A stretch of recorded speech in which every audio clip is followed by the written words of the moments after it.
There you go. Impact, outcome, footprints of change. The power of really taking up real causes and really investing in the purpose and driving with that. Following that up, we have the penultimate session of WPRF 2023. Please welcome on stage Subramanyeswar S, Group CEO, Mullenlowe Lintas Group, and Chief Strategy Officer, APAC, Mullenlowe Global. Subramanyeswar, better known as Subbu, has spent 2.5 decades in advertising and marketing, having worked at Wipro, Publicis, Rediffusion, YNR, and Saatchi in the markets of India, US, and UK. Some of the brands he anchored include Procter & Gamble, Unilever, Colgate, Citibank, General Mills, Samsung, Maruti Suzuki, Hyundai, Tata Tea, Tanishq, Idea Cellular, Britannia, Google, Flipkart, Fast Track, Swiggy, Zee, TVS, and so on. I could do an entire rap with this list. Subbu has been awarded South Asia Planner of the Year twice by the world-renowned Campaign magazine. He's won over 150 awards at India FEs, APAC FEs, Global FEs, Asian Marketing Effectiveness, amongst others. Subbu is the author of Brands to Stands, a groundbreaking book that celebrates the authenticity and highly captivating stories of how 25 of India's leading brands have created brand marketing history by adopting a point of view, taking a stand, and spearheading purposeful action.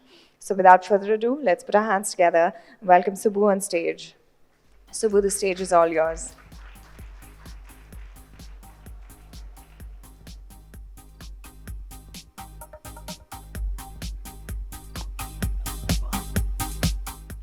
Thank you very much, and a very good afternoon to all of you.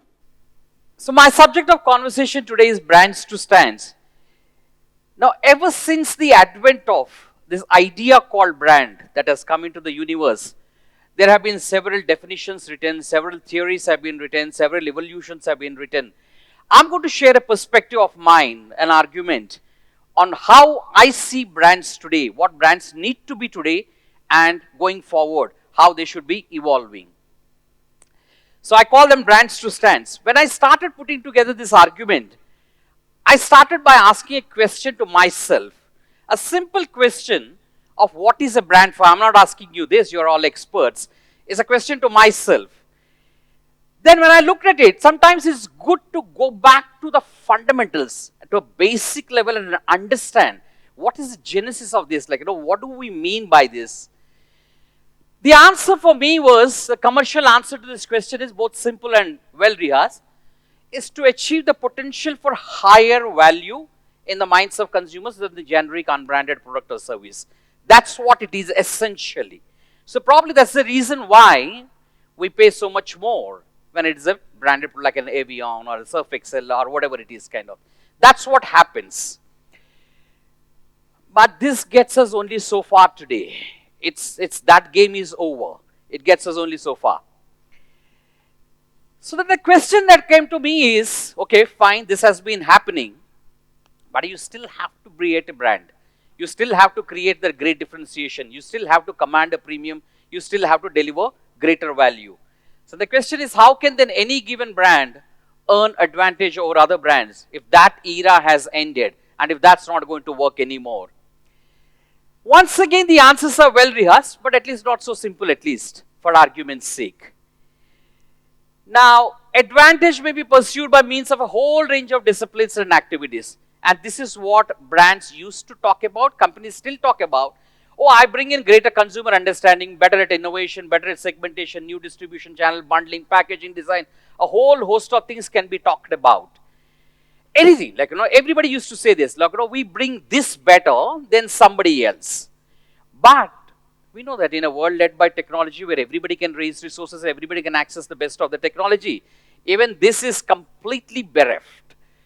My point is we know that people have been talking about for these years about bane of similarity. Everything looks and feels the same. And when you feel the whole idea of a brand is that it's a differentiator, it's a great differentiator, holy grail of marketing, defender of shareholders' business value, or all those lofty things that we talk about. And if brands are getting commoditized, and if you are not able to create any differentiation between one and the other, then it's serious crisis for classical marketing. How do you do it? How do you do business? Because building a brand is building a business. Building a brand is not, many times I keep arguing this argument, is not some romantic exercise which is devoid of business. It has to do business. And if brands are suffering that I can't differentiate between one and the other, then it's a nightmare. And the so-called differentiation, okay, I'm sorry, like, I work with a lot of close clients. Many times we write about this is the differentiator, and the so-called differentiation work exists only in the marketer's mind. In the real consumer's mind, they don't see any difference at all.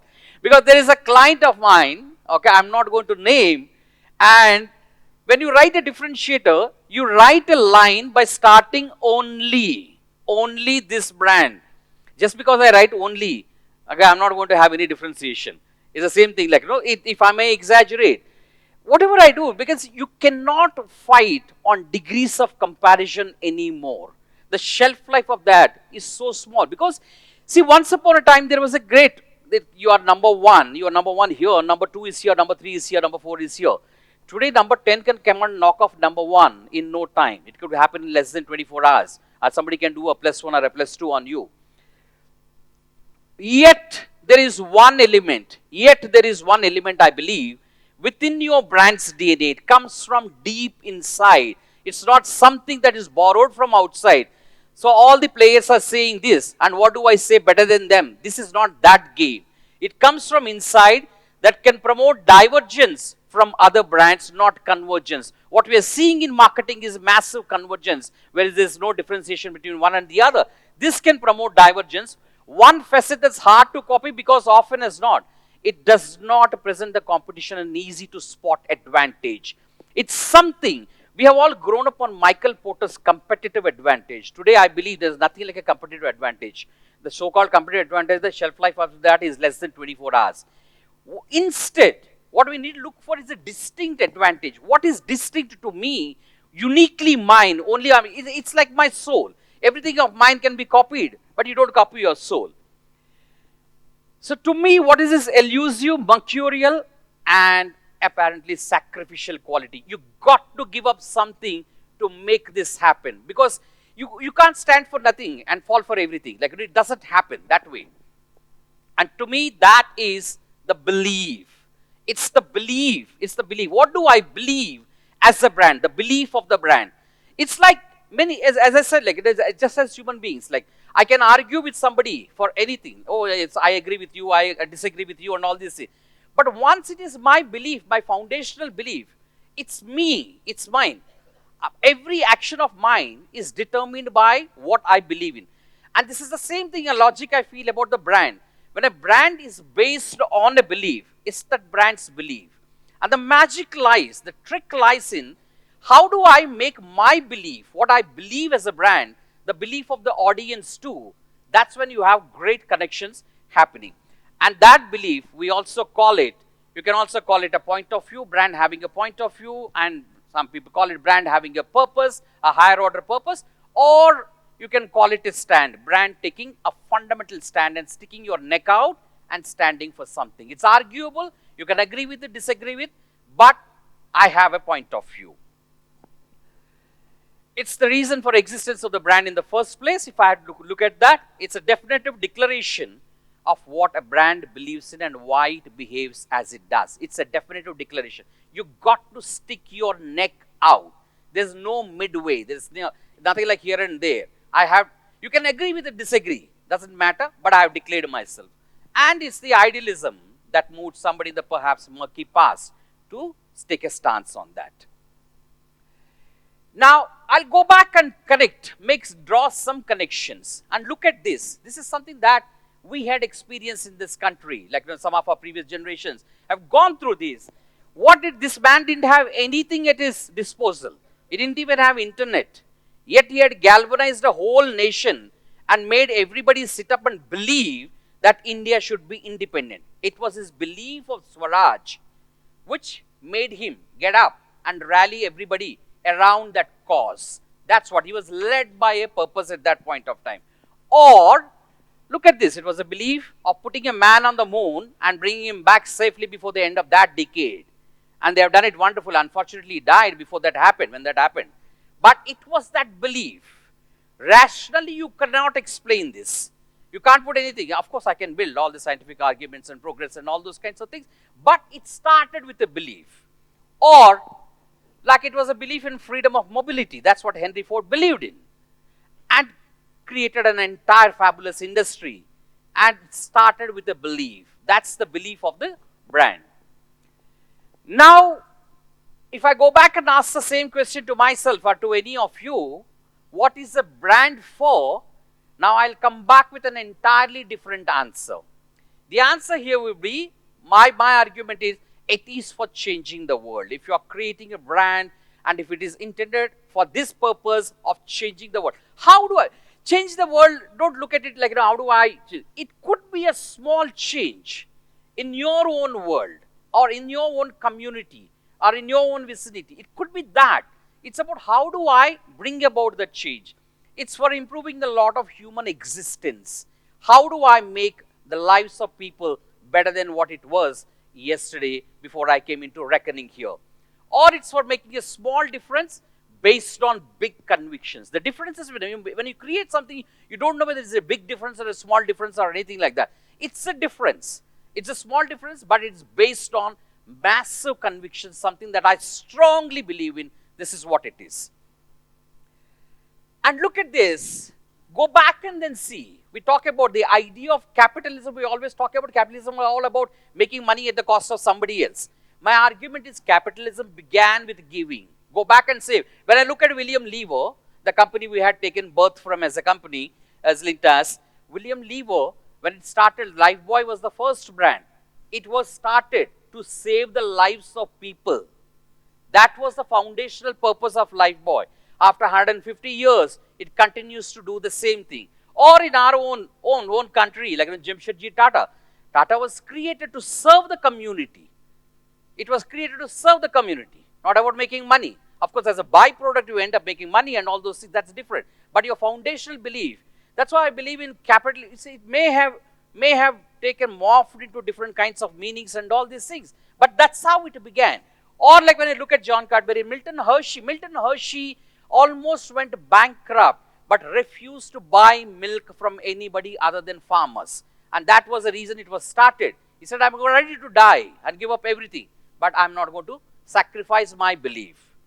So that's how they came into existence. So 3 key points I want to make here. When you base a brand on a stand, on a purpose, or a point of view, they stand up for something that they believe will deliver true value, or otherwise improves the lives of the customers or the consumers. They stand out from competitors by intentionally and consistently delivering a distinctive experience, and they stand firm by creating the appropriate culture. That's more important. Let's create a culture around it. And how do I do that? How do I galvanize? How do I connect, and how do I deepen my relationship with the audience? So that's how it happens. So with that, I'm going to share with you a couple of examples on how we had gone about. There are plenty of examples, like, I'll share my book with you if you can read. There are 25 stories in it. And this is one of my favorite brands, Tata Tea. Now, when I look at tea, before I show, and I'll show a couple of illustrations on both the brands, Tata Tea and Surf Excel. I'll just give you a little context. Tea has existed. When Britishers came to India, along with cricket, they also got tea to us. And tea historically has been always sold on either color, taste, strength, or aroma. Nothing else. There's nothing else to differentiate. And all kinds of communications, beautiful pieces of communication has been created by every player in the country. And there was a time that Tata Tea came into a serious issue a few years ago. Because post the GATT agreement and all those things, buying tea in auctions was a lot cheaper than producing tea. For everything that you're producing, tea was becoming more and more expensive. And then there was a serious crisis, and Tata Tea wasn't doing well.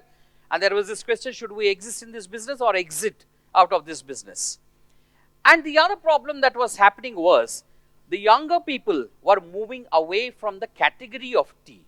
Because it's in a country like India, with 60% of the people, if they're less than 30 years old, and if you don't do business with younger people, it's a serious issue for any brand, any business. And drinking coffee was seen as a lot cooler, aided by the cafe culture and tea is seen as very desi kind of thing. It's not cool. And younger people was not touching tea, they were moving away. And there was a serious problem. And Unilever was outbeating Tata Tea 5:1 in terms of all resources and everything, in terms of the media might or whatever it is kind of thing.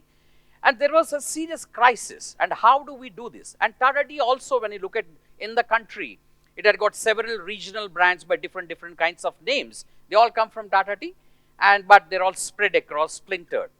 And one of the key decisions that was taken by Tata Tea is we're going to promote one brand called Tata Tea from here onwards, and everything will be underneath that.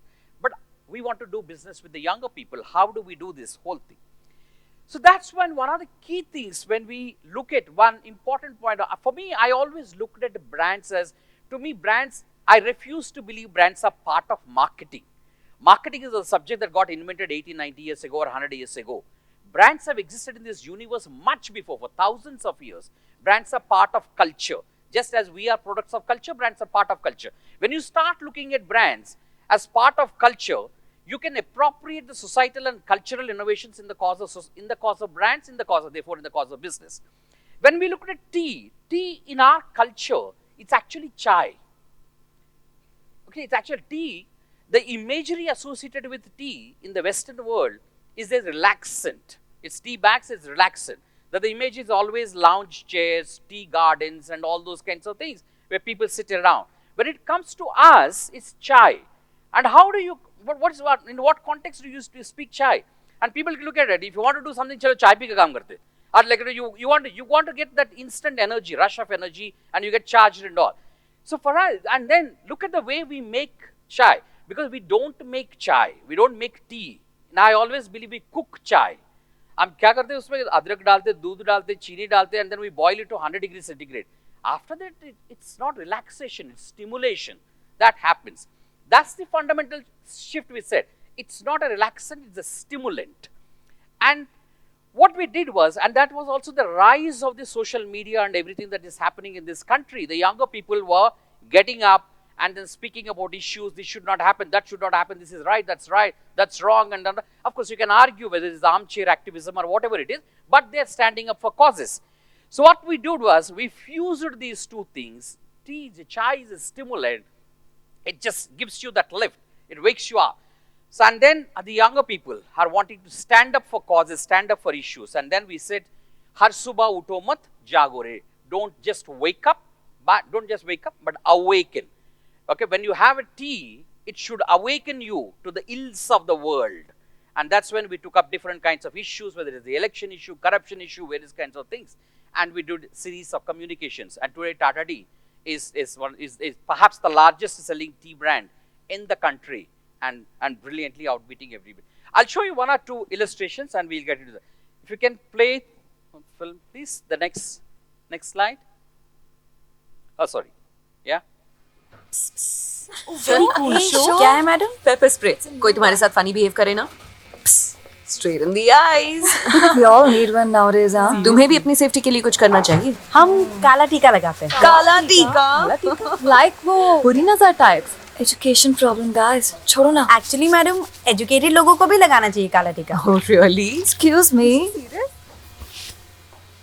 जागो रे जागो रे जागो रे जागो रे जागो रे. वोट किसी ऐसे नेता को दो जो हमारी सेफ्टी के लिए कुछ करे. सबके लिए चाहे. हम 49% वोटर्स हैं. अपने मुद्दों के लिए वोट करो. 49 के पावर के लिए वोट करो. Tata tea gold. Welcome parents. We are ready to begin. Kindly settle down. Jack and Jill went up the hill to fetch a pail of water, but all the water had dried up. The world was now much hotter. So Jack and Jill sat on the hill. Their throats were so dry, they couldn't find a drop to drink. And one day, neither will I. मछली जल की थी रानी, जीवन उसका था पानी, पर पानी में प्लास्टिक फेंकते रहे हम, मछली को तरपते हुए बस देखते रहे हम। धीरे धीरे मर गई मछलियाँ सारी, रह गए बस फेंकी हुई चीजें हमारी। Twinkle, twinkle, little star, how I wonder what you are. Up above the smoggy sky, I have never seen you. I wonder why. The smoke, it makes my chest so tight. For every breath, I must fight. Mummies and daddies, आपके बचपन की favourite poems बदल जाएंगी क्योंकि हमारा बचपन climate change की वजह से बदल रहा है। इससे लड़ने के लिए हम सबको चेंज होना पड़ेगा। जागो, जागो, जागो। क्लाइमेट चेंज से हम कैसे लड़ सकते हैं जानिए jagore.com पर। So that was the entirety. The other favorite of mine is Dagache. Okay. It originated actually from the West, from UK when it was taken shape. It was dirt is good. But interestingly to me, when it came to India, we said like a dirt in India is like, it's all about squalor, dirt and all around is dirt and is associated with poverty and all those kinds of things. We said it's not the right context. It's not the right thing to set that story in India. And Surf Excel, when you look at it, is always about the mother and children. And then when we did a deeper study, one of the things that we came about is mothers are always mothers. Mothers always, they know that like, when it comes to academia and careers and all, schools are teaching out very well. But when it comes to values, the best values always come from home. It comes from the mothers. And values is something that we need to take up strongly and educate children. And that's where we put the brand in that context. In the process of getting dirty, if children are going to learn something, then dirt is good. Dagachehe is where we took it up to the character part of it and how we played that. And I just have a minute. I'll just show you one illustration and then we'll move.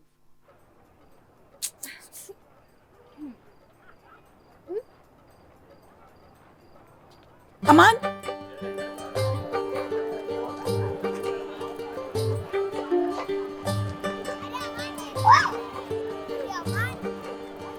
वाह, मेरा कुर्ता, ये तो बहुत अच्छा लग रहा है। Thank you.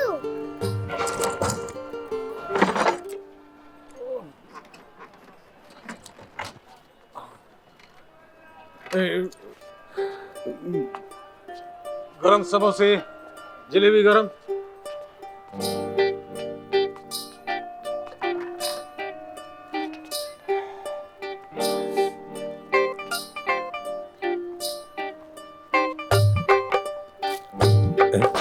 अरे क्या कर रहे हो?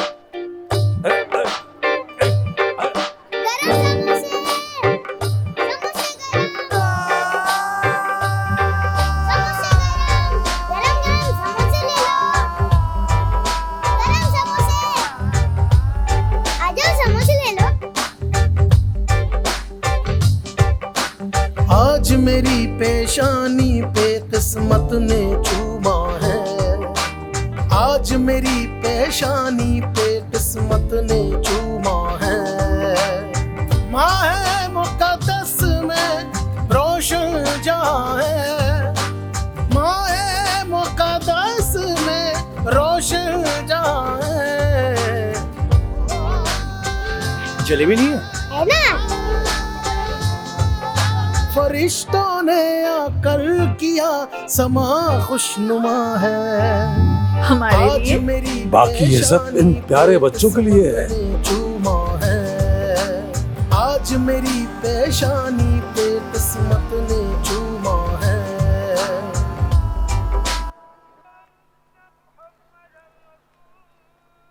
आज मेरी पेशानी। किसी की मदद करना भी एक इबादत है और मदद करने में अगर दाग लग जाए तो दाग तो अच्छे हैं। इस रमजान आप भी अपने बच्चों को मदद करने की तरगीब दें। Log on to surfexcel.pk. So I'll skip now, there's no time. So lastly, I would say purpose is a force as strong as gravity, but instead of pulling things down, it will actually push them up. And I'll land this with man. And what he said is purpose is the point and profit is the result. And they're doing an amazing job. Thank you all. Thank you for your time. Thank you.